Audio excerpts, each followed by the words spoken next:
In February of this year, USA Today readers named the Strong National Museum of Play one of the top 3 pop culture museums in the United States. Now, if you think Museum of Play is just for kids, let me fill you in on why you should add this to your to-visit list. Welcome to Roaming Yeti's Travel Beyond the Guidebook, where we help our busy fellow adventurers maximize their limited vacation time. I'm your host and head Yeti, Beth Scalacci. I'm here to share stories, hidden gems, and insider tips to help you plan trips that are unique and meaningful to you. In each episode, I delve into the world of pop culture destinations, theme parks, roadside attractions, and nostalgic locations. And you know what? We're uncovering their secrets and backstories. Are you ready? Let's roam! Welcome back. In this episode, I want to introduce you to the Strong National Museum of Play, located in Rochester, New York. Now, I have known about this museum for years because John grew up outside of Rochester, and of course, then I've been visiting his family up there for years. Now, we went about 8 years ago when Julia was younger, and obviously we had a great time. She climbed around, shopped in, there's like a kid-sized Wegmans store there. It's so cute. And it was a good way to spend the day. It was at Thanksgiving, so it was a little chilly. Perfect. Fast forward 8 years, we knew the museum had some major renovations, so we decided to go check it out and see what they look like and see, if the museum was still a place for all ages. Spoiler alert, it totally is. Now, you may think this is a kids' museum, but no, it's a museum of play. And honestly, play is for everyone. If you're listening to this, I know you totally believe me. You're in there with me. Sure, there's things that are targeted towards younger kids, but there is still plenty of things for us older kids to do and get involved in. Now, this museum was built by Margaret Woodbury Strong. She was born in the late 1800s and was a collector with a fondness of dolls and everyday objects. So this collection became the foundation for the museum. And in 1969, she established the Margaret Woodbury Strong Museum of Fascination. In 1982, after a lot of planning and a lot of construction, the Strong National Museum of Play opened its doors to the public. Now today, the Strong boasts the world's largest and most comprehensive collection of historical materials related to play. This includes hundreds of thousands of objects like toys, dolls, board games, video games, and so much more. They tell the story of play across cultures and throughout history. In addition to the exhibits, they offer educational programs, workshops, research opportunities. They're really just a valuable resource for anyone that's interested in the power of play. So there's a lot of exhibits. This is a big museum. And I just wanted to go over some of them that I feel are a little more targeted toward us adults. So let's jump in and take a look what's on the first floor. There is the Can You Tell Me How to Get to Sesame Street exhibit. So if you remember in my Center for Puppetry episode, I teased that I saw Sesame Street characters twice in a span of a month. So at the Strong was the second time. Actually, it was the first, but whatever. While this area is definitely aimed at kids, it's just so nostalgic to walk through the sets and see our old friends. There's some great photo ops. Don't rush past this area and be sure to wave at Big Bird hanging out the window and tell him hi. The next area we went to was pinball playfields, and this exhibit covers the history of pinball machines, and it actually gives you the opportunity to play a lot. It has older machines as well as newer machines, and we cashed in and got some quarters or tokens, and I played both older and newer ones while we were there, and it's just so crazy to experience the difference between the machines. The older machines are a little bit tougher. You got to be a little better playing those. Scores definitely don't go as high as the new machines, but I love the basics and the simplicity of the older machines. even if it is, a little harder to get the higher scores, but it's a lot of fun. There's a American comic book heroes area, and this area covers the history of comic books, and you get to see some of our favorite heroes. There's huge statues of Iron Man, Black Panther, and one of my personal favorites, the Incredible Hulk. You'll see original artwork, radio scripts. We see so much of the superheroes in the movies, and it was just fun to go back and sort of see where it all started and that, the golden age. Another area is the Hasbro Game Park. This is one of the newest additions to the museum, but unfortunately it was closed when we were there. But you can learn about the influence and history of board games before heading outside. Now, the outside area, again, it was closed. We didn't get to see it, but you can see parts of it from the street and as you're driving by. Oh, I can't wait to go back. Once you're outside, you walk along a path and you check out these giant Candyland candy canes. There's a 14-foot long Monopoly Scotty dog. It's so cool. I can't wait to go back and check out this area. And actually, that area reminds me of walking through the queue of Toy Story Mania at Hollywood Studios. Just all the oversized toys and things. So really, I need to get back and check it out. But it's a lot of fun. So there's a lot more on the first floor. But again, I'm trying to keep to the things that we went to and found the most interesting. So you head upstairs and there is the Academy of Interactive Arts and Science exhibit. So here you will see an amazing exhibit. It's dedicated entirely to recognizing achievements in the video game industry.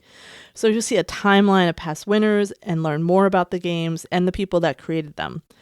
They also have some cool artifacts on display, including past Game of the Year winners like Legend of Zelda, Half-Life, and Journey. If you're a video game, connoisseur and you know the history of it, it's a really cool area.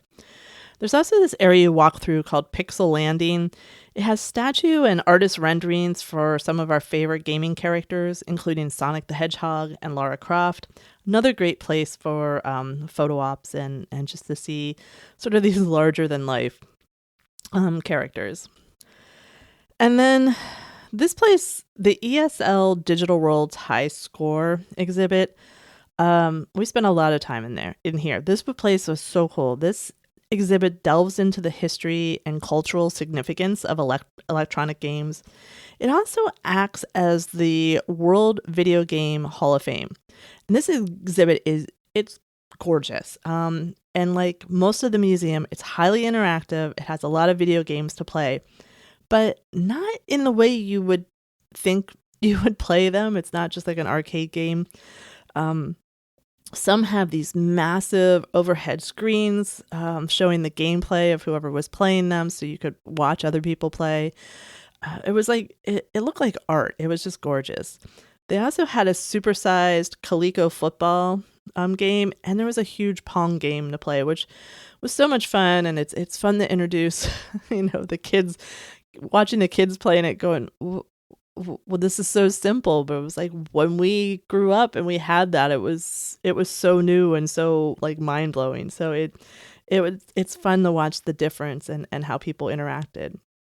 Now, I will say, to me personally, the most interesting game they had was something called Death Race.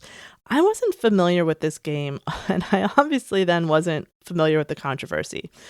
So for those of you that aren't familiar, Death Race was released in 1976, and it was deemed quite controversial because of its violent gameplay. What is that gameplay, you ask? Well, you control a car and you race on a track, but instead of other cars, like racing other cars or bumping into them, you run over quote unquote gremlins. And they were like these stick figure characters, and that's what gets you points. And as you hit them, they disappear and tombstones appear, making it trickier to navigate the track. So yeah, you heard that right. This is a car that hits stick figures, and this depiction of violence against pedestrians sparked outrage from some critics. Now remember, this is 1976, so this was the most violent game out there, apparently. It was seen as promoting violence and was even featured on a CBS News program investigating the psychological impact of video games. See, we have been blaming video games for a long time.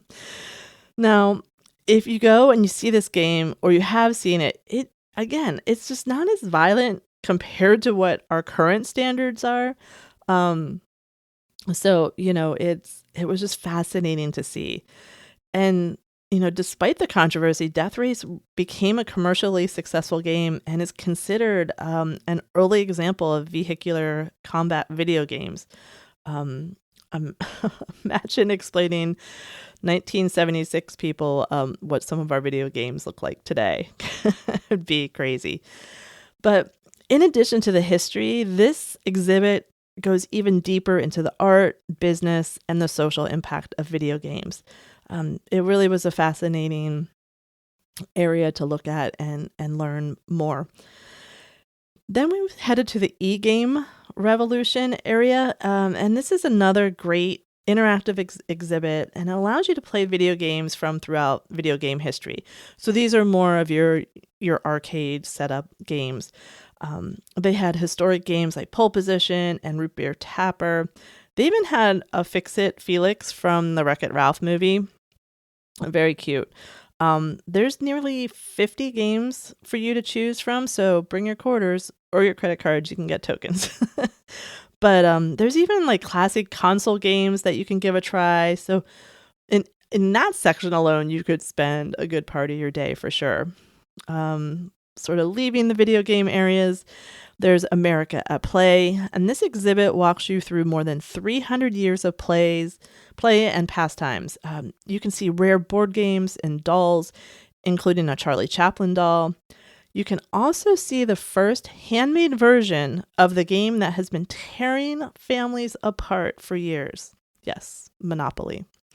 Maybe you guys have a different experience playing Monopoly, but it always ends up in a fight here. Again, it's an exhibit that every generation will enjoy, identifying toys or games we played with and what came before and after. There's so many exhibits at the museum, like I said, but these are the ones I wanted to hit on that we spent some time in, and I think kids of every age will enjoy. So definitely check those out. But there's another really important thing that is located at the Strong National Museum of Play that I want to talk to you about. Here is where you will find the Toy Hall of Fame at the Strong, but that has not always been the case. The actual National Toy Hall of Fame was actually established in 1998 by a children's museum in Salem, Oregon. It was A.C. Gilbert's Discovered Village. And the Toy Hall of Fame quickly outgrew its original home and relocated to the Strong in 2002. So, Toy Hall of Fame. What goes into selecting, who decides who's going to be a Toy Hall of Fame? Well, anyone can nominate a toy to be considered, and there's a form actually available on the website. It's there all year long, so, if you have some strong feelings, get in there, fill out that form. And a committee of experts make the final selections. Now, this committee is composed of educators, historians, and other individuals who understand the value of play and its impact on children. So they have some very specific criteria for the selection. And they're judged based on icon status. The toy has to be widely recognized, respected, and remembered. Longevity. The toy is more than a passing fad and has enjoyed popularity over multiple generations. Discovery. The toy fosters learning, creativity, and discovery through play. And the last criteria is innovation. The toy profoundly changed play or toy design. A toy may be inducted on the basis of this criterion without necessarily having met all the first three. So I'm not really sure about the criteria. I think they just decide what they want to do. But there you go. It is icon status, longevity, discovery, and innovation. which apparently can trump the other three. So there we go. The very first inductees into the National Hall of Fame, Toy Hall of Fame in 1998 were 11 toys that have become timeless staples in children's play. They include the teddy bear, Barbie, Crayola crayons, a Rector set, an Etch-a-Sketch, Frisbee, Lego, marbles, Monopoly, Play-Doh, and Tinker Toy. I love that so many of these are still iconic now. Like, which one's your favorite? Which ones did you have? I would say personally, the one I spent the most time with as a kid was Lego, and even now I've gotten back into building with them. I've been told it's not playing, building with them because I'm loving the flower ones. So which one's your favorite? The newest class, which was inducted in November of 2023, was the baseball cards, Cabbage Patch Kids, that Fisher-Price corn popper, the thing that you pushed along the ground and made all the popping noise. Yep, that one. And Nerf. So I love that all these inductees are not name brand, not necessarily name brand toys. In 2009, the cardboard box was inducted. And in 2002, the stick was. So, let's face it. We probably all spent a lot of time playing with both. Nothing was better than a refrigerator box that you got to build a fort or anything in, the best. So like I said, this museum it's such a fun museum. Both times we went, we've had a great time. A lot has changed in those 8 years. But a lot has stayed the same. We just spent more time in different sections based on, the time we were there and how old Julia was. It's such a bright and colorful space. It just begs you to be interactive with the displays. And, you could spend a lot of time. You could spend all day easily there. There's so much to see and play and read and just really do. But we spent a lot of time in the video game areas, like I said, learning about the history. It was fun to learn things. We were sort of living through some of these video game history, but we didn't know the names and the stuff behind it. So it was just really cool. It was also cool to see toys that any of us had played with and sort of reminisce about it. Just a lot of fun. As I mentioned, I didn't cover all the permanent exhibits in here in this episode, and there's a lot of short-term exhibits as well. They turn those over pretty often, so there's a lot going and changing there. So be sure to check out their website at museumofplay.org to find out which exhibits are going on, if there's any closed or any kind of other events. The hours are Sunday through Thursday, 10 a.m. to 5 p.m. And on Friday and Saturday, they go from 10 a.m. to 8 p.m. 1 day admission to the museum is $23 if you buy it online. And then if not, if you go up to the gate, it's $25. They also have special events, including happiest hours for the over 21 crowd. They have college nights. They have workshops. Another thing they have for an extra fee is they have a butterfly garden if if that's something you're interested in as well. They also have a parking garage on site, which is really nice because it is in the city. It can be hard finding parking. It's $5 for museum guests. So, you just drive up, park, and you're all set.